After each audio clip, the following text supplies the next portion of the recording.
फंडा में आप सभी का स्वागत है। मैं हूं आपके साथ अभिषेक शर्मा और आज के इस वीडियो सेशन में हम 1 अगस्त तक के सभी इंपॉर्टेंट करंट अफेयर्स कवर करने वाले हैं। हमेशा की तरह आप इस वीडियो को अंत तक जरूर देखिएगा। आज भी आपको काफ़ी कुछ जानने के लिए मिलेगा। साथ ही गाइस आपको बता दें कि 3 अगस्त तक आप हमारा करंट अफेयर्स PDF कोर्स मात्र 230 रुपये में बाय कर सकते हैं। 2021 और 2022 के सभी करंट अफेयर्स के साथ साथ 2023 तक करंट अफेयर्स आपको मिलते रहेंगे। लिंक आपको इस वीडियो के डिस्क्रिप्शन में या फिर फर्स्ट कमेंट में मिल जाएगा। आप ये PDF डाउनलोड कर सकते हैं और प्रिंट आउट भी निकाल सकते हैं। एंड्रॉयड यूज़र्स के साथ साथ आप अगर इसको वेब एक्सेस करना चाहते हैं तो वहाँ से भी आप हमारे करंट अफेयर्स देख सकते हैं। तो इसके लिए आपको हमारा जो गूगल प्ले स्टोर से करंट अफेयर्स फंडा ऐप है उसको आप इंस्टॉल कर लीजिए। यहाँ पर आपको daily current affairs PDF, weekly PDF और मंथली PDF आपको मिल जाएंगी। क्विजेज़ आपको मिल जाएंगे और जो असाइनमेंट क्वेश्चंस हैं उनकी PDF भी आपको मिल जाएगी। कोई भी अगर आपका डाउट है हमारे PDF कोर्स संबंधित तो आप हमें कमेंट बॉक्स में ज़रूर लिखिएगा। तो चलिए फिर करते हैं शुरुआत इस वीडियो सेशन की। Who has been appointed as the New Delhi police commissioner? Delhi के नए पुलिस आयुक्त के रूप में किसे नियुक्त किया गया है? ऑप्शंस आपके सामने हैं। सही आंसर ऑप्शन ए है संजय अरोड़ा। आपको जानना चाहिए मिनिस्ट्री ऑफ होम अफेयर्स ने senior Indian police service officer यानी कि IPS ऑफिसर संजय अरोड़ा को दिल्ली पुलिस का न्यू कमिश्नर नियुक्त किया है और ये राकेश अस्थाना को सक्सीड कर रहे हैं। आपको जानना चाहिए अरोड़ा जी तमिलनाडु कैडर के IPS ऑफिसर हैं और अब तक इंडो तिब्बतन बॉर्डर पुलिस के डायरेक्टर जनरल के तौर पर कार्य कर रहे थे। India's Mirabai Chanu won gold medal in women's 49 kg weightlifting event at the Commonwealth Games 2022. She hails from which state? Bharat की मीराबाई चानू ने 2022 के राष्ट्रमंडल खेलों में महिलाओं की 49 किलोग्राम भारोत्तोलन प्रतियोगिता में स्वर्ण पदक जीता है। वह किस राज्य से हैं? ऑप्शंस आपके सामने हैं। सही आंसर ऑप्शन बी रहेगा मणिपुर। आप सभी जानते हैं साइको मीराबाई चानू जो कि ओलंपिक मेडलिस्ट हैं और जानी मानी वेट लिफ्टर हैं। इन्होंने कॉमनवेल्थ गेम्स 2022 जो कि बर्मिंघम इंग्लैंड में खेले जा रहे हैं यहाँ पर भारत का फर्स्ट गोल्ड मेडल जीता है। Women's 49 kg weight lifting category में इन्होंने 201 kg वेट लिफ्ट किया है। आपको बता दें ये इम्फाल ईस्ट डिस्ट्रिक्ट मणिपुर से आती है। आपको जानना चाहिए साल 2018 में इन्हें मेजर ध्यानचंद खेल रत्न अवार्ड और पद्मश्री से सम्मानित किया गया था। साथ ही आपको जानना चाहिए इससे पहले भी ये कॉमनवेल्थ गेम्स में मेडल्स जीत चुकी हैं। तो देखिए 2014 के कॉमनवेल्थ गेम्स में सिल्वर मेडल इन्होंने जीता, 2018 के कॉमनवेल्थ गेम्स में गोल्ड मेडल इन्होंने जीता है और फिर से एक बार इन्होंने कॉमनवेल्थ गेम्स में गोल्ड मेडल जीता है। आपको जानना चाहिए इनसे पहले संकेत महादेव सरगर जो कि महाराष्ट्र से हैं, इन्होंने भारत के लिए पहला मेडल जीता। इस बार के कॉमनवेल्थ गेम्स में इन्होंने सिल्वर मेडल जीता 55 kg वेट कैटेगरी में। इन्होंने 248 kg वेट लिफ्ट किया। इन्हीं के साथ आपको जानना चाहिए गुरुराज पुजारी, ये कर्नाटक से हैं, इन्होंने ब्रॉन्ज मेडल जीता है मैन 61 kg वेट कैटेगरी में। 269 kg इन्होंने लिफ्ट किया। साथ ही आपको जानना चाहिए इंडिया के जेरेमी लालरिनुंगा, ये मिजोरम से हैं, इन्होंने भी गोल्ड मेडल जीता है मेंस के 67 kg कैटेगरी में। टोटल वेट इन्होंने उठाया है 300 kg, 140 स्नैच और 160 क्लीन एंड जर्क, जो कि अपने आप में कॉमनवेल्थ गेम्स में रिकॉर्ड बना है। साथ ही आपको जानना चाहिए मणिपुर से ही बिंद्या रानी देवी आती हैं, इन्होंने women's 55 kg weight lifting event में सिल्वर मेडल जीता है। 202 kg इन्होंने लिफ्ट किया, 86 प्लस 116 kg। साथ ही आपको जानना चाहिए इससे पहले स्पोर्ट्स अथॉरिटी ऑफ इंडिया ने एक कैंपेन लॉन्च किया है जो बर्मिंघम 2022 कॉमनवेल्थ गेम्स हैं, इसमें जो भारत का पूरा दल पार्टिसिपेट कर रहा है इनके लिए। इस कैंपेन का नाम है create for India. The governments of which two states signed the Namsai declaration to end the inter state border conflict by this year? अंतर्राज्यीय सीमा संघर्ष को समाप्त करने के लिए किन 2 राज्यों की सरकारों ने नामसाई घोषणा पर हस्ताक्षर किए हैं? ऑप्शंस आपके सामने हैं। सही आंसर ऑप्शन डी है आसाम एंड अरुणाचल प्रदेश। जानेगा आसाम एंड अरुणाचल प्रदेश की गवर्नमेंट्स ने नामसाई डिक्लेरेशन को साइन किया है। हाल ही में चीफ मिनिस्टर लेवल मीटिंग हुई दोनों ही राज्यों के बीच, वहाँ पर ये डिक्लेरेशन साइन किया गया। इसका मकसद है इस साल के अंत तक, 2022 के अंत तक जो भी इंटर स्टेट बॉर्डर कॉन्फ्लिक्ट हैं उनको समाप्त करना। तो इसमें आसाम के चीफ मिनिस्टर हिमंत बिस्वा शर्मा और अरुणाचल प्रदेश के चीफ मिनिस्टर पेमा खांडू ये दोनों ही शामिल रहे। आप जानते हैं असम की कैपिटल दिसपुर है, गवर्नर जगदीश मुखी हैं। अरुणाचल प्रदेश की कैपिटल ईटानगर है और गवर्नर बीडी मिश्रा हैं। Which of the following has partnered with the Indian Olympic Association to establish the first ever India House at Paris Olympics 2024? निम्नलिखित में से किसने पेरिस ओलंपिक 2024 में पहली बार इंडिया हाउस स्थापित करने के लिए भारतीय ओलंपिक संघ के साथ भागीदारी की है? ऑप्शंस आपके सामने हैं। सही आंसर ऑप्शन डी रहेगा, रिलायंस इंडस्ट्रीज लिमिटेड।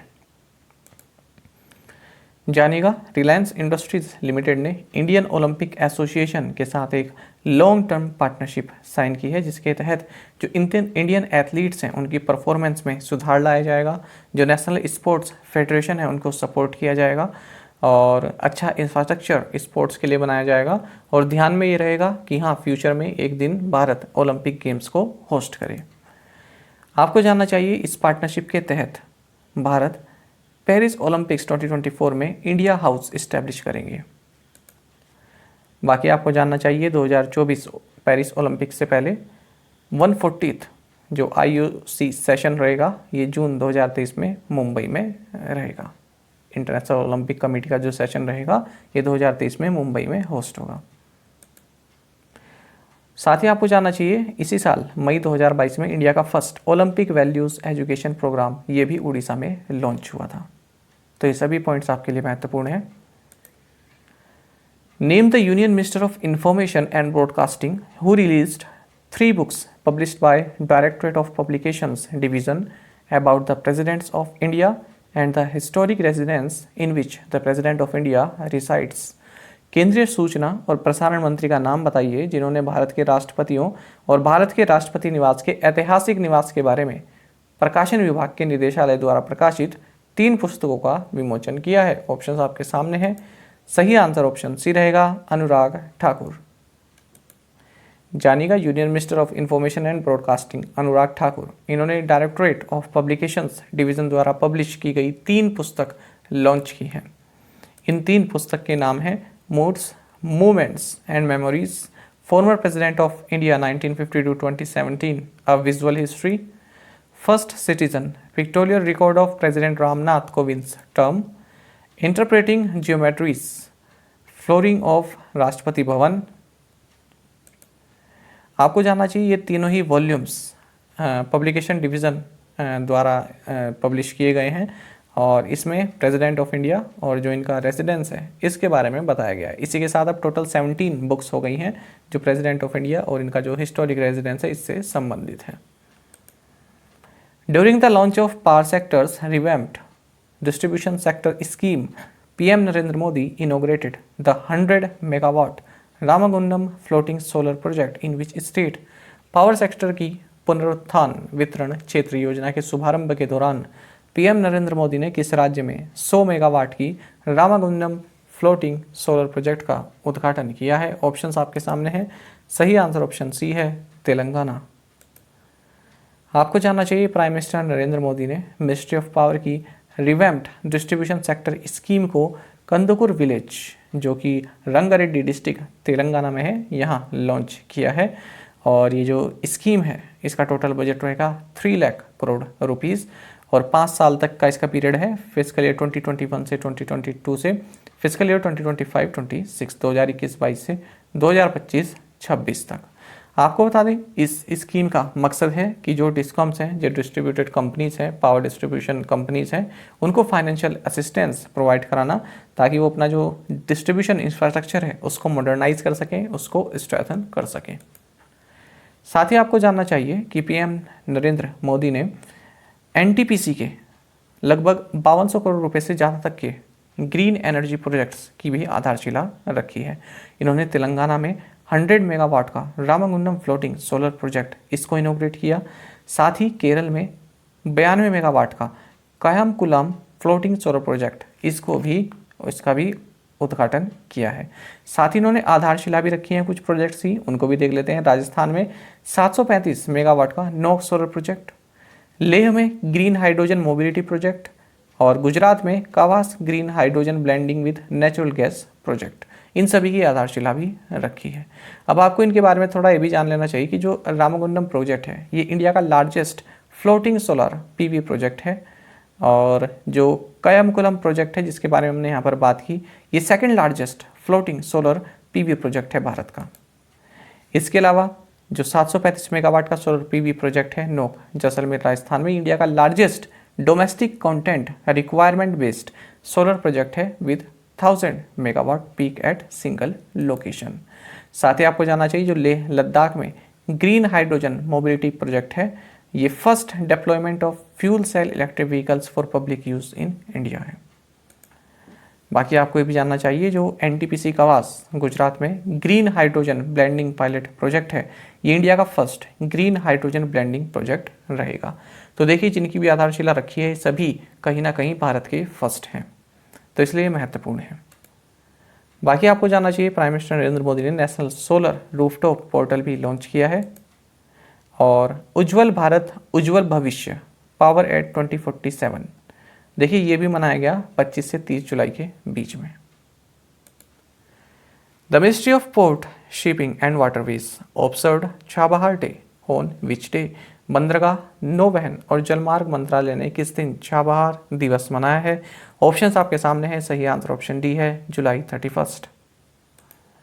देखिए ministry of port shipping and waterways इन्होंने 31 जुलाई को चाबहार डे मनाया है मुंबई में, और इसका मकसद रहा Chabahar link to international north south transport corridor connecting central Asian markets. तो इस विषय पर चर्चा करना इस डे का मकसद रहा है।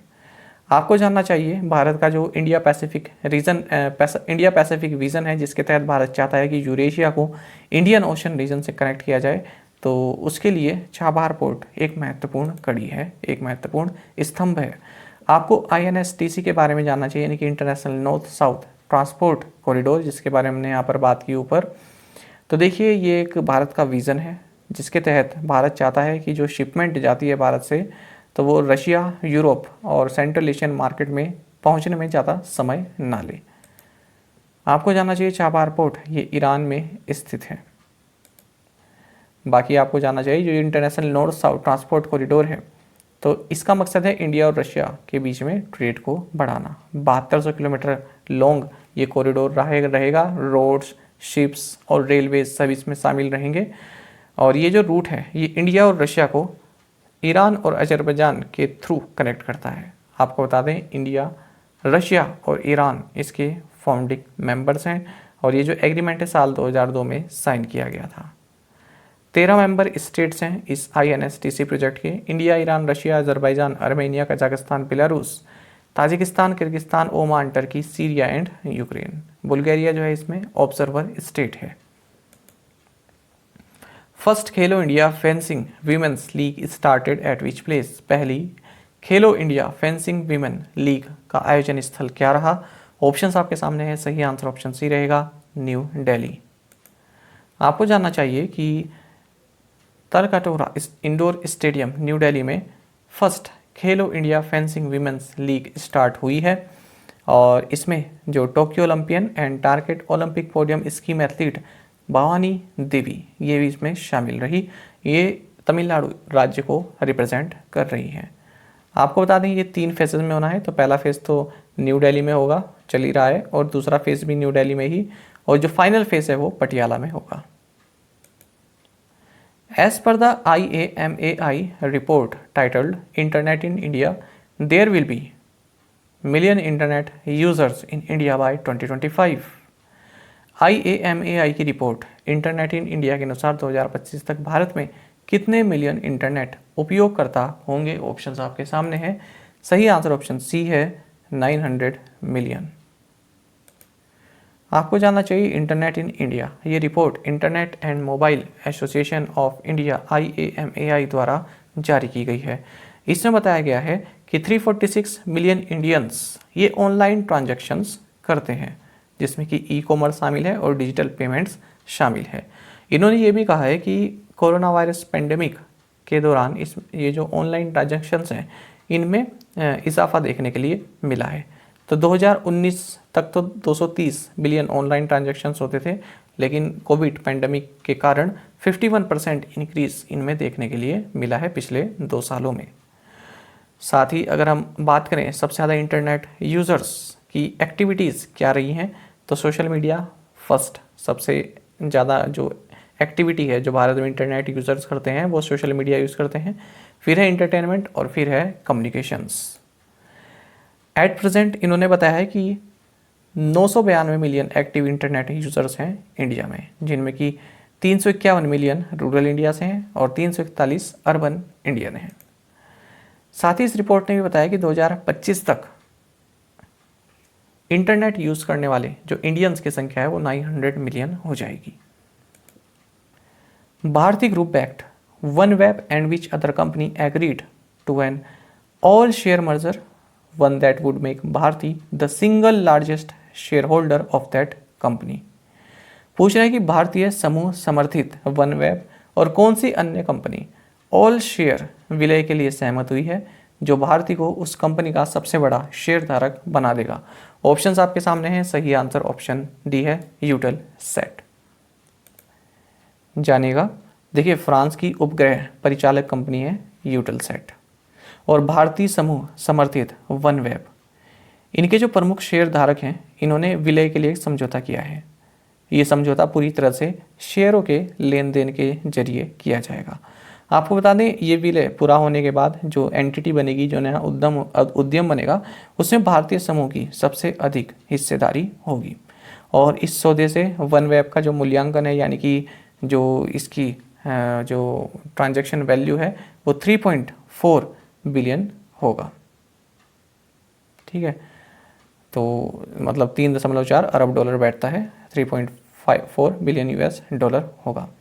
आपको बता दें जो फ्रेंच जियो स्टेशनरी सैटेलाइट ऑपरेटर है यूटेलसेट, ये OneWeb में 23% होल्ड करता है और ये अपना 36 जियो स्टेशनरी ऑर्बिट सैटेलाइट्स का जो पूरा एक फ्लीट है इसको OneWeb की जो 648 लो अर्थ ऑर्बिट सैटेलाइट्स हैं इसके साथ कंबाइन कर देगा।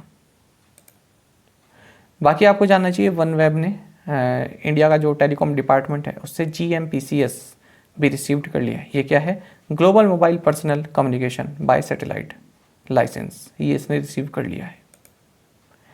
साथ ही आपको जानना चाहिए इस साल की शुरुआत में OneWeb ने एक पैक्ट भी साइन किया था इसरो के साथ। किस लिए? सैटेलाइट्स लॉन्च करने के लिए। Ministry of Ports, Shipping and Waterways has directed all major ports to exempt port and vessel related charges being currently levied to the RoPax or passenger ferries for the next months। बंदरगाह, नौवहन और जलमार्ग मंत्रालय ने सभी प्रमुख बंदरगाहों को अगले कितने महीनों के लिए RoPax यात्री फेरियों पर वर्तमान में लगाए जा रहे पोर्ट और वेसल से संबंधित शुल्क से छूट देने का निर्देश दिया है। ऑप्शंस आपके सामने है, सही आंसर ऑप्शन ए 6 है। आपको जानना चाहिए ministry of ports, shipping and waterways, इसने सभी मेजर पोर्ट्स को डायरेक्ट किया है कि जो भी birth hiring and vessel related charges फिलहाल लगाए जा रहे हैं RoPax और पैसेंजर फेरीज पर, उनको अगले 6 महीने तक आप एक्सेम्प्ट कर दीजिए, इस तरह के चार्जेस मत लगाइए। बाकी आप जानते हैं कि union minister of ministry of ports, shipping and waterways हैं Sarbananda Sonowal. Union minister of fisheries, animal husbandry and dairying Parshottam Rupala launched NDDB MRIDA Limited, a wholly owned subsidiary company of National Dairy Development Board, who has been appointed as the managing director of NDDB MRIDA। पूछ रहे हैं कि केंद्रीय मत्स्य पालन, पशुपालन और dairy मंत्री परसोत्तम रुपाला ने राष्ट्रीय डेयरी विकास बोर्ड की पूर्ण स्वामित्व वाली सहायक कंपनी NDDB MRIDA लिमिटेड का शुभारंभ किया है। आपको बताना है इस कंपनी के प्रबंध निदेशक के रूप में किसे नियुक्त किया गया है। ऑप्शंस आपके सामने हैं, सही आंसर ऑप्शन सी रहेगा, संदीप भारती। जानेगा, परसोत्तम रुपाला मैंने बता दिया आपको कि कौन है। इन्होंने NDDB MRIDA लिमिटेड इसको लॉन्च किया है। ये क्या है? ये एक सब्सिडरी कंपनी है नेशनल डेयरी डेवलपमेंट बोर्ड की। और जो ये कंपनी बनाई गई है NDDB MRIDA लिमिटेड, इसके नए managing director, newly appointed managing director हैं संदीप भारती। साथ ही आपको जानना चाहिए जो कंपनी स्टैब्लिश की गई है, ये कंपनीज एक्ट 2013 के तहत एक अनलिस्टेड पब्लिक लिमिटेड कंपनी है और इसकी paid up capital 9.50 crore rupees की है। Oil and Natural Gas Corporation Limited (ONGC) inked an MOU with which company to make green hydrogen? Oil and natural gas corporation limited ने green hydrogen बनाने के लिए किस कंपनी के साथ समझौता किया है? ऑप्शंस आपके सामने है। सही आंसर ऑप्शन सी रहेगा, ग्रीन को 0C। तो देखिए, oil and natural gas corporation limited यानी कि ONGC ने एक MOU साइन किया है, मेमोरेंडम ऑफ अंडरस्टैंडिंग साइन किया है ग्रीन को 0C प्राइवेट लिमिटेड यानी कि ग्रीन को के साथ, जिसके तहत ये renewables, green hydrogen, green ammonia and other derivatives of green hydrogen, इन सभी अपॉर्चुनिटीज़ में मिलकर कार्य करेंगे। बाकी आपको जानना चाहिए, भारत का लक्ष्य है कि 2030 तक ग्रीन हाइड्रोजन पर एनम, इसको जो प्रोडक्शन टारगेट है ये 5 मिलियन टन का है। ONGC के CMD आप जानते हैं डॉक्टर अलका मित्तल हैं, पहले भी हमने डिस्कस किया। ग्रीन को के CEO and managing director Anil Kumar Chalamalasetty हैं। Atulananda Goswami, who recently passed away, was a famous writer of which language? Atulanand Goswami जिनका हाल ही में निधन हो गया, किस भाषा के प्रसिद्ध लेखक थे? ऑप्शंस आपके सामने हैं। सही आंसर ऑप्शन सी रहेगा, असमीज। तो देखिए, प्राइम मिनिस्टर नरेंद्र मोदी ने अपनी संवेदना व्यक्त की है किनकी मृत्यु पर, किनके निधन पर? असम के राइटर रहे Atulanand Goswami ji. Cabinet approved signing of MOU between National Institute of Rural Development and Panchayati Raj and University of Reading, United Kingdom. Where is National Institute of Rural Development and Panchayati Raj located? पूछ रहे हैं कि cabinet ने राष्ट्रीय ग्रामीण विकास और पंचायती राज संस्थान और university of Reading United Kingdom के बीच समझौता ज्ञापन पर हस्ताक्षर करने को मंजूरी दी है। आपको बताना है कि जो ये राष्ट्रीय ग्रामीण विकास और पंचायती राज संस्थान है ये कहाँ पर स्थित है। ऑप्शंस आपके सामने हैं। सही आंसर ऑप्शन डी रहेगा, हैदराबाद। फ्रेंड्स, यकीन मानिएगा, कम से कम 3 से 4 पेपर में अलग अलग तरह के जो पेपर होते हैं, कुछ उत्तराखंड के, कुछ अलग पेपर, मैंने ये क्वेश्चन कई बार एग्जाम में देखा है कि ये पूछा जाता है, जो इंस्टीट्यूट्स वगैरह के आते हैं ना, ये कहाँ पर स्थित है। ये वाला मैंने कई एग्जाम में देखा है कि national institute of rural development Panchayati Raj कहाँ पर है। तो इसको आप बिल्कुल नोट डाउन कर लीजिए, यदि आप लिख रहे हैं, कहीं यदि नहीं लिख रहे हैं तब भी कहीं ना कहीं इसको नोट डाउन कर लीजिए। अगर आपको पता है तब तो बहुत अच्छी बात है, पर ये एग्जाम में पूछा जाता है कि कहाँ पर है। जानेगा, यूनियन कैबिनेट जिसकी अध्यक्षता प्राइम मिनिस्टर नरेंद्र मोदी ने की, तो इनको एक MOU से अवगत कराया गया है। देखिए यहाँ पर लिखा है ना, इंग्लिश देखिएगा थोड़ा सा। The union cabinet chaired by prime minister Narendra Modi was apprised of a memorandum of understanding. Apprised of मतलब क्या होता है? अवगत कराना। ठीक है, क्या होता है? अवगत कराना। कोई साइन हुआ है, कोई मैटर साइन हुआ है, कोई MOU साइन किया है, तो उससे अवगत करा रहे हैं प्राइम मिनिस्टर को कि इस तरह का MOU हमने हाल ही में साइन किया है।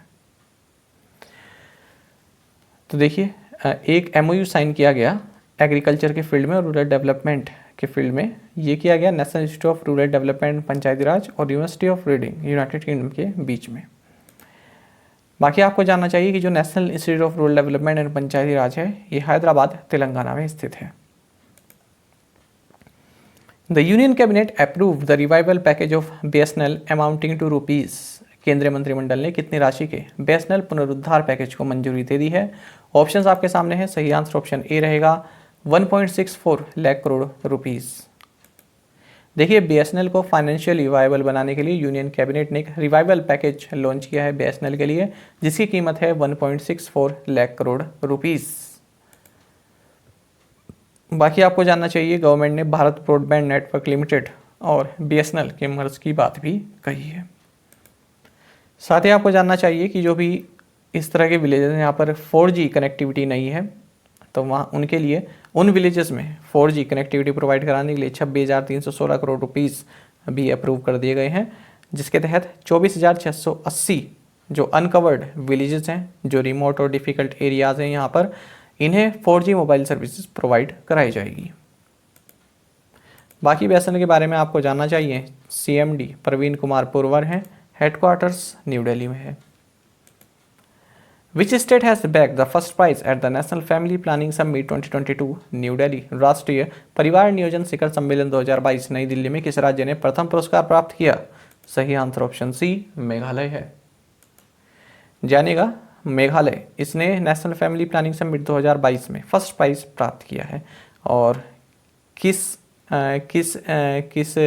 सेगमेंट में? तो एक्सपेंशन ऑफ अंतारा प्रोग्राम, जो अंतारा प्रोग्राम है इसके एक्सपेंशन में सबसे अच्छी परफॉर्मेंस के लिए इन्हें ये पुरस्कार दिया गया है मेघालय को। आपको बता दें जो ये समिट है नेशनल फैमिली प्लानिंग समिट, ये न्यू दिल्ली में हाल ही में ऑर्गेनाइज की गई, जिसका थीम रहा sustaining efforts, steering partnerships, shaping vision in family planning, सबका साथ, सबका विश्वास, सबका प्रयास एंड सबका विकास।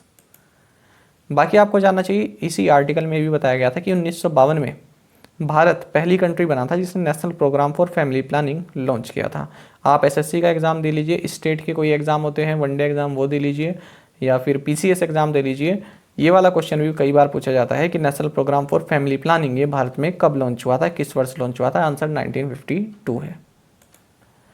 बाकी आपको जानना चाहिए, इसमें भी बताया गया है कि भारत में 31 स्टेट्स एंड यूटीज़ ने रिप्लेसमेंट एवर फर्टिलिटी अचीव कर ली है, और जो टोटल फर्टिलिटी रेट है ये 2.1 और इससे कम का है। साथ ही ये भी बताया है कि NFHS 5 सर्वे के अनुसार मॉडर्न कॉन्ट्रासेप्टिव यूजेस जो है भारत में ये 56.5% से बढ़ गए हैं। वो नेशनल फैमिली हेल्थ सर्वे लिखा था वहाँ पर, ठीक है। The Cabinet Committee on Economic Affairs has approved additional investment of $1,600 million by Bharat Petro Resources Limited for development of BM-SEAL-11 concession project in which country? आर्थिक मामलों की मंत्रिमंडलीय समिति ने किस देश में BM-SEAL-11 रियायत परियोजना के विकास के लिए भारत पेट्रो रिसोर्सेज लिमिटेड द्वारा 1600 मिलियन अमेरिकी डॉलर के अतिरिक्त निवेश को मंजूरी दी है? ऑप्शंस आपके सामने हैं। सही आंसर ऑप्शन ए ब्राज़ील है। आपको जानना चाहिए cabinet committee of economic affairs, इसकी अध्यक्षता प्राइम मिनिस्टर नरेंद्र मोदी ने द्वारा की गई। इन्होंने भारत पेट्रो रिसोर्सेज लिमिटेड, जो कि भारत पेट्रोलियम कॉर्पोरेशन लिमिटेड की होली ओन सब्सिडरी है, इसके द्वारा ब्राज़ील में BM-SEAL-11 कंसेशन प्रोजेक्ट के तहत $1,600 मिलियन की एडिशनल इन्वेस्टमेंट को अप्रूव कर दिया है। बाकी आप जानते हैं ब्राज़ील की कैपिटल ब्राज़ीलिया है और यहाँ की करेंसी है ब्राज़ीलियन रियल, और ये एक साउथ अमेरिकन कंट्री है। Which edition of Agriculture Census 2021-22 was launched in the country by the Union Minister for Agriculture and Farmers Welfare Shri Narendra Singh Tomar? केंद्रीय कृषि और किसान कल्याण मंत्री श्री नरेंद्र सिंह तोमर द्वारा देश में कृषि जनगणना 2021-22 का कौन सा संस्करण शुरू किया गया? सही आंसर ऑप्शन सी है 11th। जानिएगा 11th एग्रीकल्चरल सेंसस 2021-22 को भारत में लॉन्च कर दिया गया है union minister for agriculture and farmers welfare Narendra Singh Tomar के द्वारा। ऐसा पहली बार हो रहा है जब जो एग्रीकल्चर से संबंधित जो डेटा कलेक्शन है वो स्मार्टफोन्स एंड टैबलेट्स में लिया जा रहा है। आपको जानना चाहिए अब तक 10 एग्रीकल्चर सेंसस हो चुकी हैं 1970-71 से लेकर अब तक, और जो लास्ट एग्रीकल्चर सेंसस थी ये 2015-16 में हुई थी। कोरोना के कारण सही टाइम पर अब हो नहीं पाई, वरना ये हर 5वें साल होती है। Bilateral trade between India and the Gulf Cooperation Council grew from $87.35 billion in fiscal year 2020-21 to in fiscal year 2021-22। Bharat और खाड़ी सहयोग परिषद के बीच द्विपक्षीय व्यापार वित्त वर्ष 2020-21 में 87.35 बिलियन अमेरिकी डॉलर से बढ़कर वित्त वर्ष 2021-22 में कितना हो गया? ऑप्शंस आपके सामने हैं। सही आंसर ऑप्शन बी रहेगा 154.66 बिलियन। जानिएगा इंडिया और गल्फ कोऑपरेशन काउंसिल इनके बीच में जो बायलैटरल ट्रेड है, जो द्विपक्षीय व्यापार है, वो बढ़ा है। जहां वित्तीय वर्ष 2020-21 में ये 87.35 बिलियन था, वहीं ये वित्तीय वर्ष 2021-22 में बढ़कर 154.66 बिलियन हो गया, यानी कि 70% की वृद्धि यहाँ पर देखी गई है ईयर ऑन ईयर बेसिस पर। बाकी आपको गल्फ कोऑपरेशन काउंसिल के बारे में जानना चाहिए कि एक regional intergovernmental political and economic alliance है जिसमें 6 मिडिल ईस्टर्न कंट्रीज शामिल हैं: Bahrain, Kuwait, Oman, Qatar, Saudi Arabia and the United Arab अमीरात। इस काउंसिल का जो मेन हेडक्वार्टर्स है ये रियाद, सऊदी अरब में है। प्रीवियस असाइनमेंट क्वेश्चंस के आंसर देखेंगे। How many states in India prohibit alcohol? Answer is 4, Bihar, Gujarat, Mizoram and Nagaland.